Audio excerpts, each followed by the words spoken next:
Hey, Flowmies, this is Gabe, and it's time for another edition of the ITF Flowcast. So this week we are talking with Steve Cron. He is from Benchmark Payment Network, and he is going to fill us in on all the ins and outs that come with credit card payment processing. Now, it's something that as business owners we're familiar with, but we really don't know what happens when our customers put their card in the machine or tell you the number and you enter it in your app, and then it gets into your account. There's literally tens of thousands of things that happen before it gets into that account. So we're going to talk a little bit about that, remove some of that mystery. But we're going to talk about some other things, like, for instance, what is the difference between the point of sale companies such as like Square, Clover, and other ones like them, where they make it very easy for small businesses to offer credit card payments to their customers. What's the difference between them and more traditional credit card process? Because it's important to know. We're going to talk about that. Also, how can you determine what is your real rate that you're paying? We always see a number whenever we sign up for a credit card processor, but once you include fees and you include all these other expenses that come with it, you may not have the most accurate number. So he's going to help us to find out exactly what we are paying at the end of it. We're going to talk about PCI compliance. It's something that we hear. What does that mean? Why is it important for small business owners to understand what this is, and how can we make it easy for us to make sure that we find ourselves compliant with these particular rules?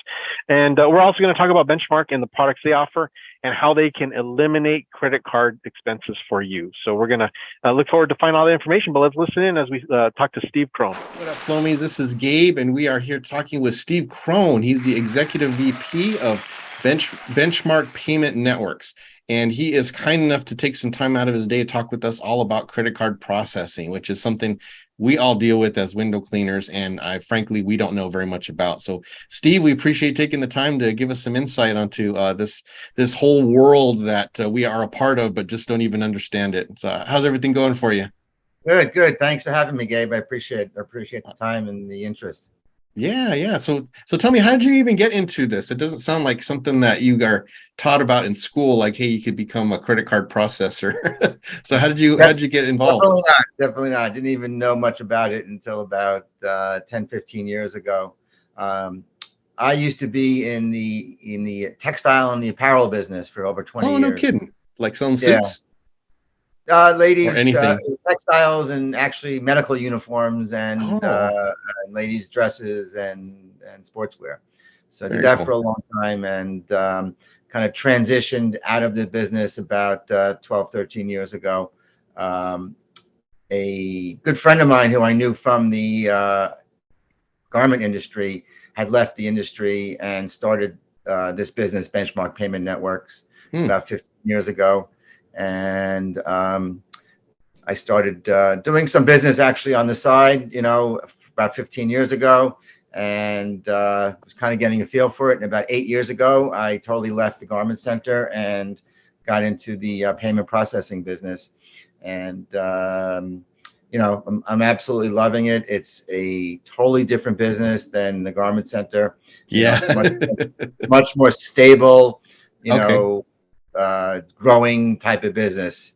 So it's a business, takes a while to get into and to learn, but once you do, it's a terrific business, and great to meet all different types of people in different industries, which like the window cleaners, the home services, which we do a lot of. Yeah. So was Benchmark like already established when you came in, or was it almost like a startup? Was it still trying to get its ground when you came in? It was pretty established when I came in about 8 years ago. Mm-hmm. And actually now I am a partner in the business and kind of taking it over for going forward. Nice. Gentleman who founded it is kind of phasing out. I'm phasing in, and helping the business grow to the next levels. Well, that's exciting. Congratulations. Yeah. That's a nice time to come in, right? When you can have a few years to get your bearings and get rooted into the company, and then now you can put that expertise into work in leadership. So that's really good. That's really awesome. Well, thanks so much for joining us. I wanted to have you on because, like I had mentioned in the intro there, credit card processing is one of those necessary evils, right? So we all hate paying that bill at the end of the month. And we'll talk a little bit about Benchmark and why it stands out from some other companies. It's a love-hate relationship. Love-hate. But we like getting the money, right? We like making it easy for our customers to pay us. and we don't have to worry about our techs carrying cash or checks around and losing it or slipping in the seat, or worse, if you have someone who's unscrupulous, right, and they're doing something bad with that personal information of the customer. And so we all use it. There's a bunch of products out there, Square and some others that are more mainstream but higher interest, and then you've got the others that are lower interest, but you're always kind of going back and forth. But I think the thing that we never think about is what exactly is credit card processing. So the customer gives us their card, we enter it in our phone or on the computer or however, then we get the money in our account. But what's happening in the middle? What is that, and why do we have to pay money for that process? Okay, so it's a very good question, and it's a pretty complicated process, but I'll kind of simplify it for you guys. Yeah. So when the payment information is taken, which is the amount and the card number and the expiration date and the code on the credit card, whether it's taken through a credit card terminal, entered into the computer, swiped on a mobile reader in the field, that information is then transmitted through a network. There's a few different sides to the business. I'm going to kind of back it up a little bit. One is called the issuing side. The issuing side are those that issue the credit cards. So if you have a Visa card from Chase, Chase is the issuer. If you have a MasterCard from Bank of America is the issuer. And then you have the acquirers on the other side, which is the ones that are actually guaranteeing the payment. And that's a whole range of banks that you may or may not even know of. So there's kind of two different sides. And then in between the two are the networks. The networks are Visa, MasterCard, Discover, and Amex. So that's kind of the general structure of what the network looks like. When a merchant takes the credit card information, it gets transmitted through the network, through Visa and MasterCard's networks, and that information goes to the issuer. So in this case, let's say it's a Chase Visa card. The information goes to Chase, and Chase says, all right, guy he has credit on his card, or he doesn't, or the data is not accurate, so then the message comes back whether that information is accurate or not, and the transaction would be successful. If it is, the information comes back to the acquirer that the merchant or the customer, the cardholder, we call them, has enough money in their account, or they have enough credit on their card or whatever, and the issuer approves the transaction. The acquirer then sends the funds through the Fed. Everything flows through the Federal Reserve. It goes through the Fed and then into the merchant's bank account. Okay. So there's a lot of back and forth of data, which happens in split seconds. You see when you're in a store or something, you run your card or you tap it, that transaction could be approved in 5 seconds. So a lot of data is being exchanged back and forth, flow through the Fed, blah, blah, blah. And then eventually it hits to the merchant's account either the next day or in 48 hours is a typical time period. So there's a lot of entities that touch every single transaction. There could be 8 or 10 different entities that are touching the transaction. I just told you about a few. The acquirer, the issuer, the networks, the Fed. There's a lot of different people that touch it, so it gets very complicated. But as a merchant, what you need to know is that what we're doing is we're guaranteeing and making sure that that transaction is solid, the person has money, and that you're going to get your money in the bank, the next day or two. Wow. So that's kind of how the network works. So it's like 8 different entities are touching it in that 5 seconds. Yeah. Wow. So, that seems really complicated. What is the percentage? I don't know if you even know, but what is the percentage of error that happens? Because there's millions, billions of people running credit card stuff, throughout the world. Like what kind of mistakes can happen in that transaction and cause some problems? Well, everything is electronic, So the things that could happen is the data that comes in could be bad. So it's like data in, junk in, junk out. If you put bad data in, you're not going to get an approval. So if you're missing the zip code, or you're missing the CVV code, or if the person doesn't have money in their bank account. Those are all things that can cause a transaction, not to go through. So, but everything moves like lightning speed. It's like just a lot of checks and balances that are going on with all these different entities that are touching the transaction. Yeah, that's just fascinating that all of that can happen. I mean, because for the most part, I we go by, we don't even think about it. Once in a while, we'll have a problem, with our transaction or whatever, but rarely is it anything real catastrophic. Usually, like you said, usually it's a decline, right? And you're like, no, I know I have money in that account, but it got declined for some reason, and you got to call your bank and figure out and what happened. But Right. that's just amazing. That really is. So. Of course, we all use the process or the credit card processing as business owners. This Flowcast, it goes out to window cleaners in particular, but any in the service industry. So what is the biggest mistakes or lack of research that business owners make when it comes to choosing a credit card processing provider? Well, I think that, with the advent of Square and Stripe, that are, very much out there in the world these days, 5, 6, 7 years ago, they were there, but they weren't really so evident. And those types of providers are very simple to sign up with. And they're good for somebody who's a new business owner, or somebody who's doing, under $5,000 or under $10,000 a month in processing. With the Stripe and the Squares, you don't get your own merchant account. It's kind of one big merchant account, and you kind of share in it. Okay.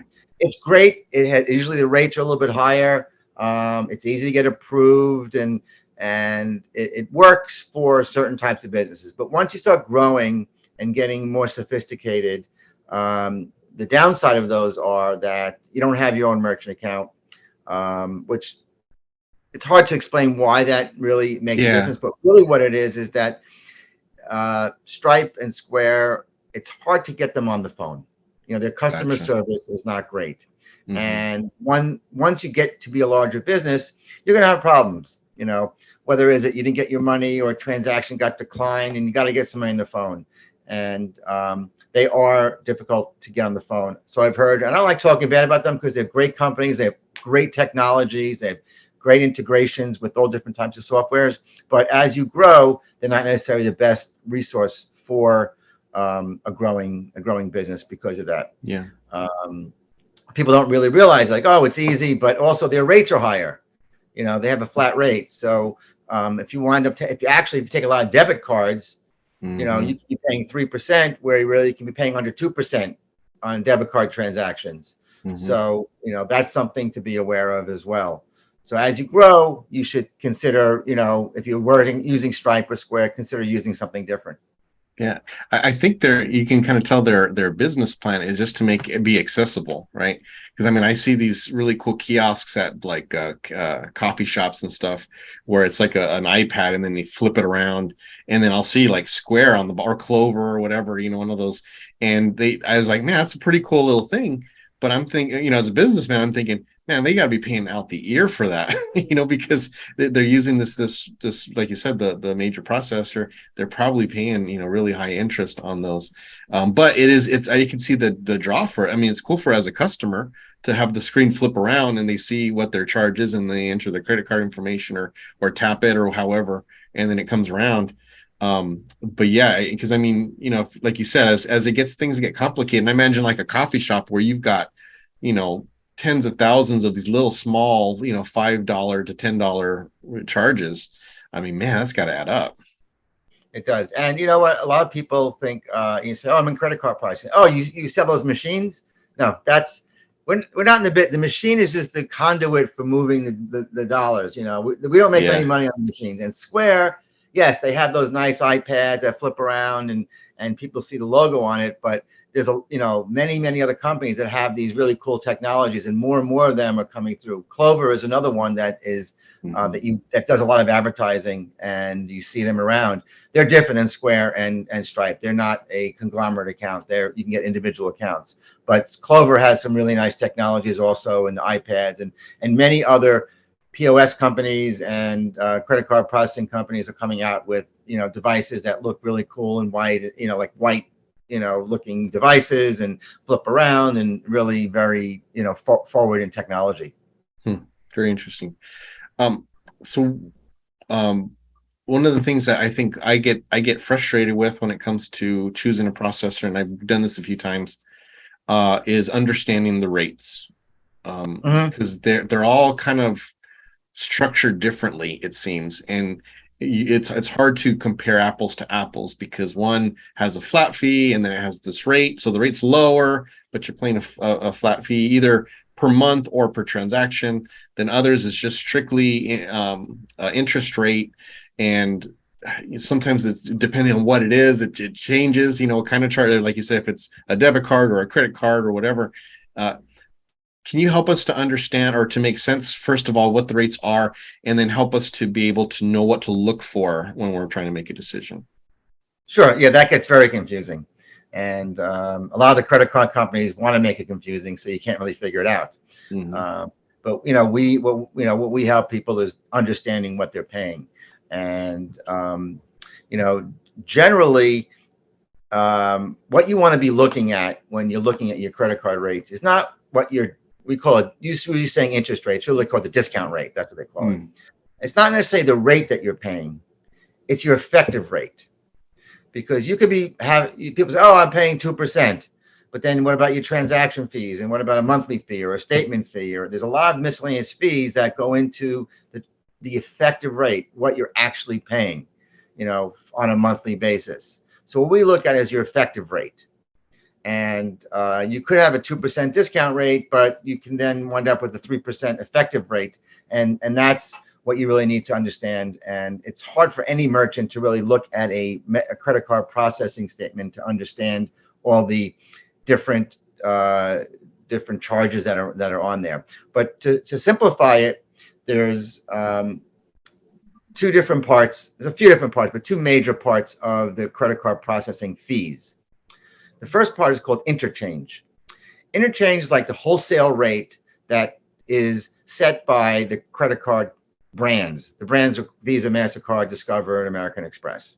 They set rates there's probably over 300 different rates per card, per Visa, MasterCard, Discover, and American Express. There's rewards cards. There's different types of rewards. There's business cards. There's all types of rates, and the interchange is the wholesale rate that is put out there by the card brands.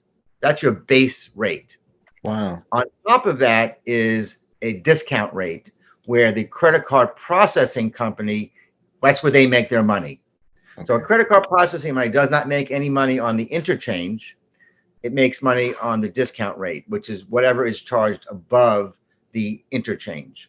So interchange can run anywhere on debit cards from 0.05% and 22 cents a transaction up to about 1.25%, depending on the debit card. That's a debit card. Your average interchange on credit cards is about 1.8%, 1.6 to 1.8, depending how you take the card. So that's the actual real cost of Visa, MasterCard, Discover, and American Express.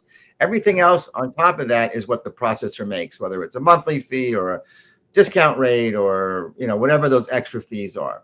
So when you're looking at your rates, as a merchant, you don't want to be looking at all those details. You want someone to say, you want to ask a professional, can you look at my statement and let me know if I'm overpaying or I'm getting a good rate? And that's companies like Benchmark. That's what we do. We'll take a look at a merchant statement and analyze it and break apart the cost and say, hey, this is what you're paying now, and this is why you're paying it, and this is what we can do for you.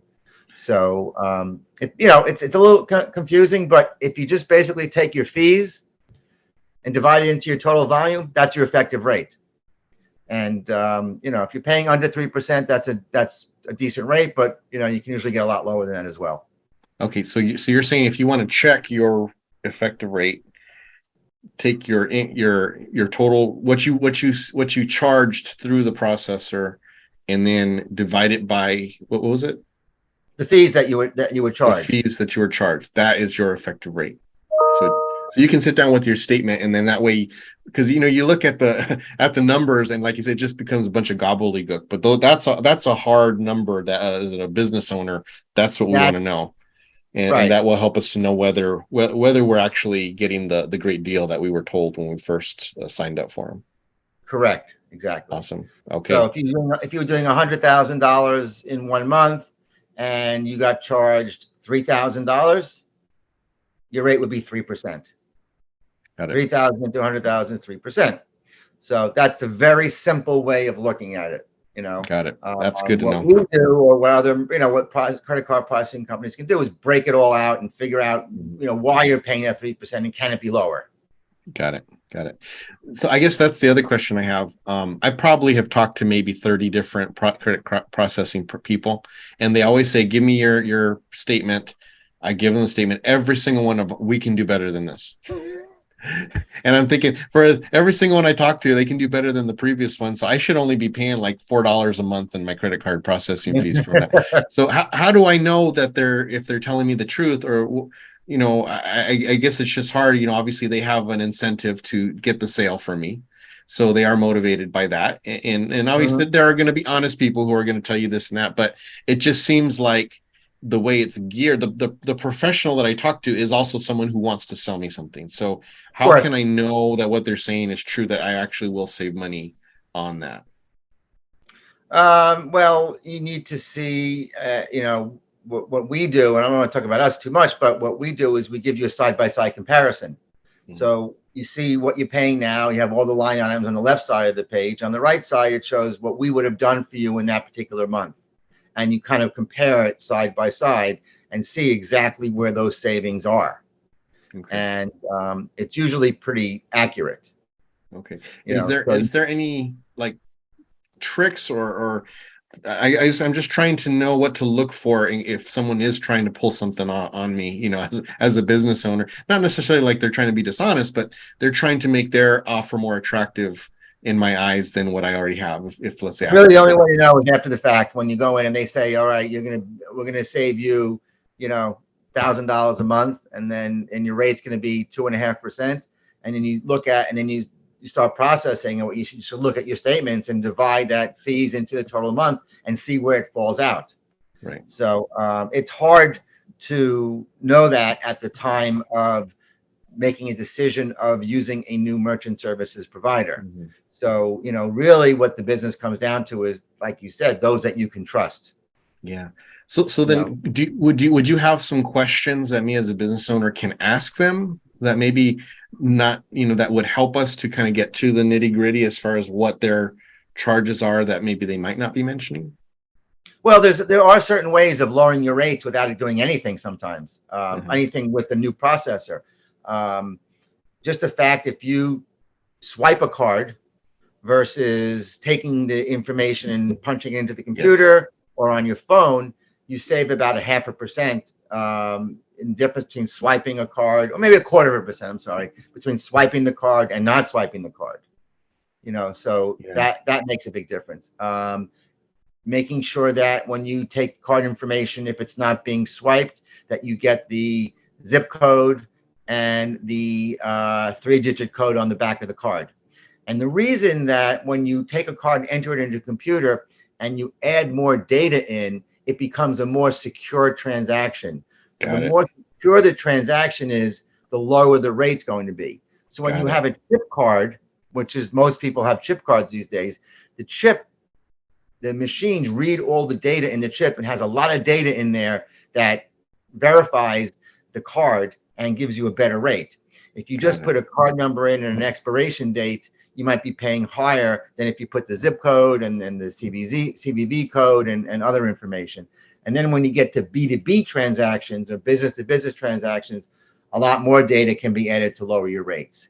So just the fact, if you're a window washer and you're taking a card and punching it into your computer, you want to make sure that you're entering, as much data as you can, specifically zip code and the CVV code, to help, keep your rates lower. That lowers the interchange. That was that we talked about earlier, the fees that are set by Visa, MasterCard, American Express, and Discover. Awesome. That is good information. That makes a lot of sense though, because that's really what they're charging is for security, right? I mean, that's why debit is usually typically lower, because if obviously the person knows the PIN, that's pretty good evidence that is the owner of the card. All that money is taken right out of the bank account. It's like it's like a it's like a cash withdrawal essentially. That money is, if you don't have money on the card, it will get declined. If there's money in the bank account, it'll pull it out right away. So that's very secure, and that's why those rates are very low. You're actually very right, Gabe, about that. Good. Okay. So we're talking about, you mentioned earlier about the having the card in your hand, because obviously for me, that's why I do have all my techs have the ability to take cards at the door, after the time of service, because it gives me a better rate rather than them calling on the phone and entering on the computer. However, I know just in our conversation before, you mentioned that a lot of companies are getting away from that because they're worried about mistakes and stuff.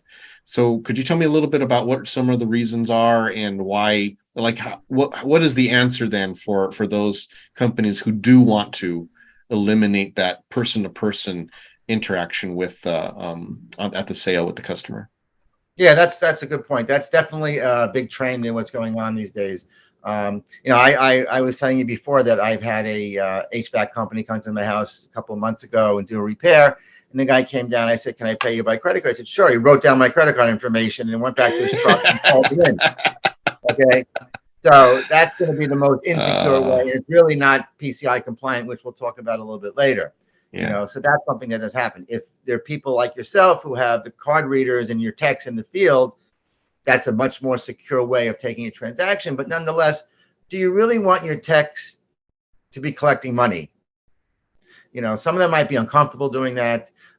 It takes time, and it just may not be something you want to do. So a lot of companies in the home services field are moving towards emailing invoices, which once a job is done, it can get emailed directly. You can this tech can call the office and say, "This is what we did." They can email the customer the invoice right there, and they can pay it online, 1, 2, 3. So, and it's a lot more secure that way, and the person's actually putting the information in, at when they want to do it. On the flip side, you might want to collect that money right at the job at that time. So, that's a reason for wanting your tech to do it. You don't want to have an outstanding invoice. So, it depends on your business. It depends, what your tech's abilities are or what you want your techs to be doing or not doing. Yeah. So it's really individual to each business, but I do see a big trend moving towards, emailing invoices and being paid that way. Yeah, man, I guess, if there could be an integration somehow because, everyone is going more toward, I mean, I've had customers who are in their, 60s, 70s ask if they could sell me some money, which I never in a million years would have thought that. But I wonder if it's going to start going more towards that digital type of currency, or not currency, that's not the right word, but where, they're the ones who are doing the processing, so to speak, because it's like with you mentioned earlier about the text. The thing I worry about is the wrong number, right? They enter the wrong number on their app, or the credit card's not working, so they swipe it, and then then we lose that. We get paid, we have to pay more, interest because that. So there's just so many little details at that door to door transaction. Right, there are things that can go wrong. Then he enters the wrong number, he fat fingers it, he presses the wrong number, and then he's got to do it again. And next thing you know, he's spending 20 minutes there trying to take the card where he could have been in his next call already doing the next job. Yeah, it does take, especially if the customer's talkative, that is an extra 10 to 15 minutes at the door, right. On the job that they could be on the road going. Absolutely. Yeah. Wow. So it'll be interesting to see where everything goes. I know with me, some of I got varied, and so some customers are very tech savvy. They are very comfortable with things like that, and then I've got others who like anything with the computer, even email is difficult for them. So I can't really email them an invoice, through my CRM or that type of thing. So that's going to be an interest. See how it works out. I guess you just have to be prepared to do all options if needed. Right, exactly. Yeah. Yeah. So, it's interesting. Older people definitely a little more challenging as far as that concerned. But again, there are others that'll say, "Can I Zelle you the money?" They know how to do that, 1, 2, 3, or they can Venmo you. Can I Venmo you the money? And they know how to do that. So, if you have the ability to do both, or either way, it could help your business in being more efficient. Yeah, for sure. So explain to me about what's the difference between Venmo and Zelle? I mean, obviously they have to do some credit card processing as well. But more and more of our clients are using it. Those are bank to bank, P2P, they call it peer to peer transactions. And that really has nothing to do with the credit card processing networks. Okay. They're their own networks, and they're just pulling money from one bank account and putting it into another. So that does not flow through the credit card processing networks at all. And right now they're free to everybody. I think that's going to change down the road. There's going to be some costs, and I know that. I think it might be. Oh no, it's PayPal and those type of companies. If you want to get your money right away, they charge you a fee. Otherwise, you have to wait 3-4 days. Yeah, so, and the other thing that they do is they offer as an incentive for paying the fee is like, oh, well, we'll give you insurance on this purchase, especially if it's for an item, a thing. And we'll say, okay, if you're buying this, like with PayPal, for instance, if you buy this item on eBay or whatever, we'll insure it if you pay this, 2% fee or whatever. I don't know what it is. Which is the incentive. So they're kind of starting to follow that credit card, or they follow that credit card model in that sense. But so PayPal is that are they a credit card processor, or are they They are a credit card processor. They're also similar to Stripe and Square, where they're they're a little different than like Zelle and Venmo and Cash App. Yes, they are. But PayPal also does have you can pay with a credit card on PayPal, or you can pay through your bank account on PayPal. Where the money transferred and puts into your PayPal account, and then you hold that money in your PayPal account. So they're a little different than Square and Stripe. It's almost like a electronic wallet. PayPal, which is also becoming very popular as e-wallets and owning, and with all the crypto stuff that's going on, all the wallets and things like that. That's like the next generation of payments. So do you guys do anything with crypto? Not really. I don't see anything with crypto happening in the payment world for quite some time until it's regulated.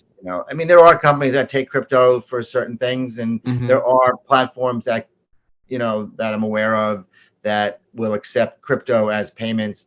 But with such variance in the value of the different coins, if you as a merchant accept the payment today and you hold that coin, and then tomorrow, if you held it in January and then you held it till today, you would have lost more than half your value in in Bitcoin or whatever. So the instability of those coins is what doesn't make it so attractive, other than for certain types of transactions that may be international or kind of gray area things, which has been used for a lot. Of course. It's evolving, and it'll probably once it gets regulated, it might change the whole market. Then it might become more viable for more daily type of payment processing. Do you think it will become regulated? Possibly. If it does become regulated, it's going to be like any currency, really. Yeah, so exactly. It may not have that upside. It just might be something that's regulated. And then it has, the blockchain to secure, the flow of all the money and the products. Okay, very cool. Yeah, I mean, it's one of those things that fascinate me, and I just don't know enough to ever. I'm very risk averse when it comes to that type of stuff. So I've got buddies who got in early, and they're all excited and stuff. But then, like, man, this has been a rough couple months for them, it's just one of those things that they're. The thing that's attractive is they're not regulated, but that's also their downfall at the same time. That's why it's exactly that's what the upside is and the downside. Yep. Yeah. Very good. Okay. We had mentioned earlier about the people at the door taking credit card. You had mentioned the guy writing down your credit card number on a piece of paper, which I would have just, oh my goodness, I would just have a nightmare, a heart attack right there. But so that we talked about, or you mentioned PCI compliance. Now, I had been using I didn't use Square. I forget what I had used when I first started. But it was one of those, right? One of the major kind of, like you said, no merchant ID was a big thing. Never had to deal with PCI compliance. I switched over to another merchant who was more traditional as far as that, I got my merchant ID. And all of a sudden I had to worry about this PCI compliance. I had no idea what I was doing. I just paid a company just to do it for me. And they kind of hold my hand and walk me through all that stuff. So what is it? Why is it important? And what do we as small business owners need to know about it? Okay, good question. So PCI compliance has to do with the security of the data that flows, the credit card data that flows through all the different systems. And the worst case scenario is somebody writing down your card on a napkin and leaving it in their car, and somebody finds it and it has a credit card number with an expiration date. That's a very insecure, unsecure way of taking a payment. So the most secure is when you have a credit card with a chip and you're swiping it through a terminal. But also you have to be concerned about the network of where the data is flowing. So that terminal is connected either to a phone line or to an internet line. And the basis of PCI compliance is making sure that the way the data is flowing is secure. So what the credit card companies require now is for merchants to do what's called a self-assessed questionnaire, where they answer questions about how they take the credit cards and what the network is. And if they answer one question, it'll prompt certain questions. If they answer another way, it'll prompt other questions. It's intuitive based on the answers that you are giving. And it's all really leading down to the path of how secure is your systems, and how secure are you in the way of taking credit cards. And it helps prevent fraud and stolen cards and things like that. And these days, with so much e-commerce going on and credit card growing, PCI compliance is becoming more and more important. And credit card fraud, you hear a lot about gas stations, people skimming credit card readers and stealing your cards and things like that. So it has to do with all of that type of stuff. Merchants hate it. It's a pain to answer the questions, but it's for your own, it's for your own protection, really. And once you do it the first time, the next few times are usually much easier because your answers are going to be the same. So, and there are third-party companies that manage this PCI compliance for all different credit card processors. So that's pretty much what PCI compliance is about. And like you said, with Stripe and Square and PayPal, those are big, what we call PayFacs, or large accounts where you don't get your own. So they have you don't have to do PCI compliance. It's not your own merchant account. It's one large account. Yeah. So when you switch to a traditional process, like you said, you might not be aware of it, and all of a sudden you got this job ahead of you. But again, it's really for the security of the cardholder and the data that's flowing through the system. So do you recommend a business owner use the third-party companies that help you walk you through? Because I love it. I mean, you pay money for it, but I don't know what I'm doing. It's like I don't know the process. So I just stay on the phone for a while. They ask all the questions. I give, like you said, after you do it a few times, it's a little, it's a little easier. It's a lot smoother. Well, the PCI compliance is actually managed all these days by third-party companies. Okay. We get calls every day. Oh, I'm getting notices I have to do my PCI compliance. Otherwise, and if you don't do it, you'll get charged. Some processors charge up to $75 a month if you're not PCI compliant, which is a lot. That's a lot of money every month for not doing something. So we get calls all the time. Oh, I'm getting emails and everything. I'm not PCI compliant. What do? I try and answer the questions. I can't answer them. So we'll get them the phone number of this third party who actually manages it, and they'll help walk them through. So definitely, I would suggest doing that. And your processor should be able to give you the name and the number of that company to help walk you through it. Yeah, very good. Okay, excellent. So there was another closely related to that. Oh yes, it was with chargebacks. So you had mentioned all of these things are happening. We think we have the money in our account, and then all of a sudden we get notice that we had a chargeback on our account. So first of all, what are things that might cause a chargeback? What can we do about it? So chargebacks are when you have a customer who is a cardholder, we call them, Mhm. and they dispute the charge with the credit card company. So rather than calling the home services company, the window washing company, and say, hey, I thought I was being charged $395. I got charged for $450. What's going, my card said that. Or I don't remember you doing maybe some old person. You never washed my windows. I don't know what you're talking about, and instead of calling you, they call their credit card company, and they look on the back of the card, and I don't remember my windows, and they call the acquiring bank, which is their credit card company, the Chase Visa card, and they'll say, I never had my windows washed. I don't know. I don't recognize this charge. And that's what we call friendly fraud. That's it's a good friendly. word for it. It's called friendly fraud in the industry because people, they don't remember, or they say they don't remember, Right. What happens is that a message goes from the acquiring bank to the processor, and they make an inquiry, and then the merchant actually has between 24 and 48 hours to answer back to that inquiry or that chargeback before it actually becomes a chargeback.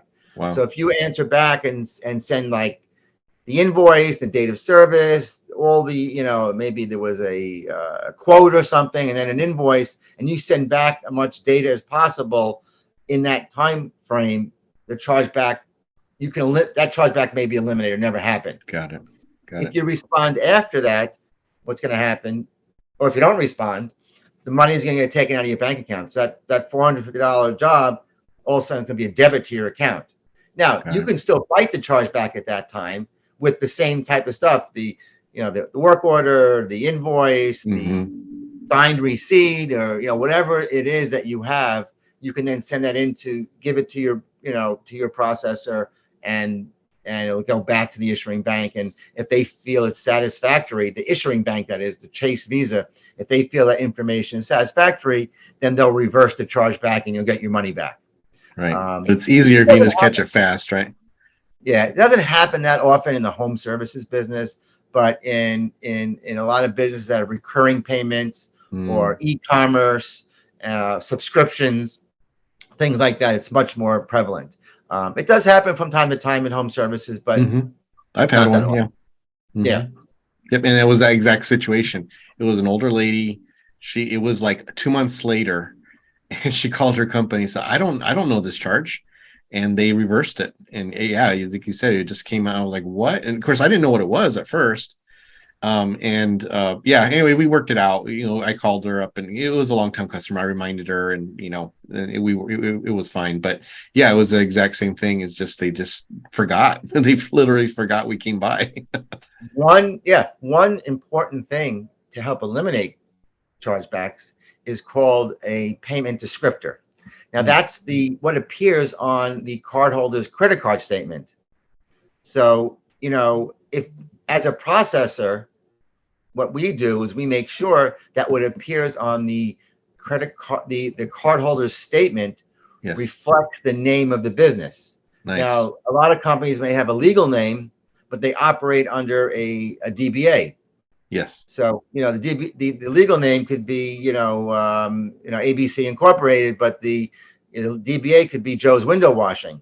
Yes. And if you have ABC LLC as a descriptor, they may not recognize it. Also, so if you have Joe's Window Washing and then their phone number there as the descriptor, and the person still doesn't recognize it, that phone number is on their statement. They'll call it and say, hey, what is this charge for? I don't remember having my windows washed. And that call comes to you rather than to the bank. And very interesting. So having the correct data appear on the cardholder's statement can help eliminate chargebacks altogether. So we can request that from our processor?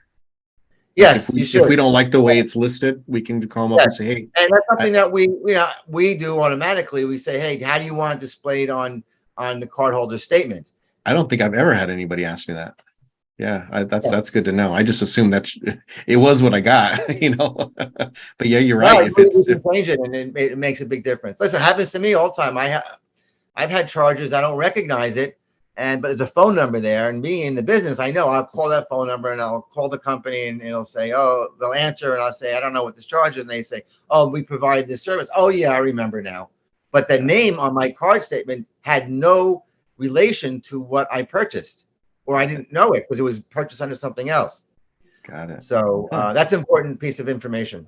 Yeah, that's really important. That's great. Okay, well, yeah, we've talked a ton. You gave us a lot of information. I really appreciate this. I did want, before we run out of time, I wanted to talk about Benchmark in specific. Now, I met you at the IWCA convention. We had a chance to chat. You guys have a very a kind of it's a newer model, and it's getting popular, but I really like the way that you explained it. So you have a way of helping to eliminate credit card processing charges for the company who's using you. So could you just tell us a little bit about what you guys do and why this is such a neat idea? Yeah. So you might know it, it has different names in the industry. It could be called the cash discount. It could be called the surcharge program. It could be called the zero cost processing. There's different ways of terminologies, and there are a little bit differences in the nuances of them. But the basis behind it is that a percentage fee, usually around 4%, is added on to the transaction automatically. So if you have a $500 transaction, you're charging 4%. It's going to be the charge will be $520. So the way that we do it is that we have a technology that adds the fee automatically onto the transaction. So $500 transaction is now $520, and the customer pays the $520. You, as the window washing company, will get the $500 in your bank account the next day. The $20 goes to the processor, so you never have any fees. And that is something that is really taking hold in the country very much so. I mean, it was started in Australia many years ago, and after about 5 years in Australia, it was like 80% of all companies are doing it that way. The program started here in the United States about 4 years ago, and it's really starting to take hold. You'll see it a lot in retail shops and pizza places and bagel shops and convenience stores, and you've seen it all the time for many years at gas stations. This is the cash price. This is the credit price. That's exactly what this program is: cash versus credit. So if you pay cash, you don't have to pay the surcharge. If you pay by credit card, you have to pay the surcharge. Now, I call it a surcharge, but their surcharging is actually illegal in actually 3 states right now. Yeah. But there are ways around that in the way you phrase how that surcharge is added to the service. Yeah. So it's really taking hold in the home services business very strong. We do a lot of business in the home inspection business, and we introduced this product in that field about 4 years ago, and at a big conference. And at that point, we had a lot of interest, but nobody really pulled the trigger. 6 months later, we started getting business, and now in that industry, every new deal we get in credit card processing is for that product, zero cost processing. It can be done on a credit card terminal. It can be done on the computer from your office. It could be done through a CRM if the CRM has the ability to add the fee within the CRM. So it can be done in many different ways of taking it, and it's a huge money saving. You can save, if you're doing $100,000 a month and you're paying 3%, you're going to save yourself $36,000 a year, and that's money added to your bottom line. That's real dollars added to your bottom line that a lot of our customers put back towards marketing or a new truck or new employees or whatever. So it's really something that is getting a tremendous amount of traction in a wide range of businesses right now. Okay, so I'm going to ask the question that I know every single person, window cleaner who's listening to this is going to ask, and I'm sure you've heard a million times. Won't that just tick off the customer if they see that little surcharge on there and like, what is this surcharge? I've never had this before, and then they're going to get upset. What's your answer? That's a good question, and that's every merchant's. That's their biggest pushback. How is it going to affect my business? Am I going to lose business because of it? And what we've seen so far in the home services space is that we give the customer an option to pay without a fee. So in the case of like emailing invoices or taking payments online, they can pay by e-check or ACH. So if you email an invoice to somebody, they can click one link to pay by credit card, which will add the fee. But if they don't want to pay the fee, they click on another link. They can pay by e-check. They put in their routing number and their account number, and they pay no fee. The merchant pays a small fee, like 0.5% for ACH or e-check, but it gives the cardholder, the customer, the option to pay with a fee or without a fee. But you know what? Everybody wants their points. They want their vacation. They want to go on their vacation. They want to do whatever, to accumulate their points for their flights or their hotels or whatever. Everybody knows the value of points. So people are willing to pay for those points now. So what really takes away the pushback is giving them an option to pay another way. In a face-to-face environment, it's cash. In a non-face-to-face environment, it's an e-check. And that takes away a lot of the pushback of the fee. Okay. So then in that case, that's kind of an argument for having, like what we mentioned earlier, getting away from the in-person charges and saying, hey, we're going to send you an invoice. They look at the invoice that has, they go online, however, to pay it. And now they've got the option of ACH with one price. And then they got the option to pay credit card with this little extra amount on that. Right. Exactly. Got it. Okay. And so, yeah, I could see definitely where that would help kind of with the mental part of it, right? Because the first thing I know, well, like you said, when I go to a coffee shop and then there's an extra charge, the first thing I'm like, oh man, they're nickel and diming me, But like you said, if you have that option to pay differently, which we get that as window cleaners. So hey, if I pay with cash, will I get a better rate? And obviously, well, it's going in the same account, so not really, doesn't really help you any. I'm not saving anything, but this would actually be something where they could visibly save some money if they pay cash or with through their account. And that's also what makes it 100% compliant in all 50 states. Is that if you offer an option to pay through another mode, whether it's check, hard check, or e-check, ACH, then it becomes compliant in all 50 states because you're offering them that option. Even in person, they can pay by cash or check. Through email invoices, they can pay by ACH. So they have the option to pay another way without paying a fee. Okay, very good. And so, and how many window cleaners would you say have already kind of worked with you guys? We started in the window cleaning field about a year ago, and we have a handful now, maybe a dozen, 15, something like that. Right now that we're working with. It's we're just getting into that space. We started in the home inspection space about 4 or 5 years ago, and we have 500 home inspectors now, and I would say 90% of them are on this program. And then we're also doing HVAC and roofing and other pest control and other home services, and it's starting to grow in those fields as well. Got it. And so do you guys provide a link that can be included like on a CRM invoice that would take them to that? Okay. And is that an extra charge or what is that? No. Once you sign up with us and your CRM has the ability to add the fee, and we will do an integration into your CRM and set it up. So when you email the invoice, we'll customize the template that goes out, because you have to advise your customer that there is a fee. That's the other part that makes it compliant. You have to say, but if you pay by credit card, you'll be assessed a 4% fee. If you don't want to pay the fee, you can pay by e-check. So you must make that clear, and we will customize your template, go into the CRM with you, customize the template that goes out, the email that goes to your customer. Got it. And then add that link onto the invoice so it appears there every time you email an invoice. And then on average, like how long does it take for it to go from the customer paying to get into your account? Usually the next day.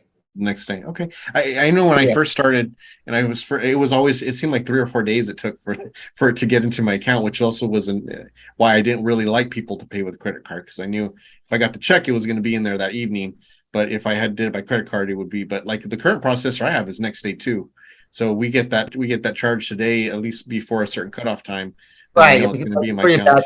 Right. For a certain time, you cut it off, then you get the money the next day. Yes. Yeah. Okay. Awesome. Well, man, that's really interesting. I know for me, that's when we talked, that was my first thing. It was like, man, I'm a customer. I'm already one of the higher paying, charging clients in town. To add that extra fee seems like it might be a little overboard, but yeah, when you put it that way, as far as if you give them an option, they still can have the same pricing. It's Right. just you're just now, because I mean we do that with, I do that with, like, if I get a lift, I mean I incorporate the charge for fuel into that price, and the price of the lift into the invoice. Mhm. So I'm it's an expense, it's a legitimate expense, so you have to make up that expense somehow. So all right, very cool. Anything else you want to share about the program or Benchmark in general before we close out? That pretty much tells about that program. Benchmark, we've been in business for 15 years. Mhm. As a company, we're a little different than the Chase payment techs or Bank of America, the big processors out there. We have relationships with over 30 different processors, and we offer like a concierge service. So we are very hands-on and very high in customer service. And the reason we have so many banks that we work with behind us is so we can fit the merchant with the right processor for them. Every processor has their different risk levels and different way of doing things and different technologies.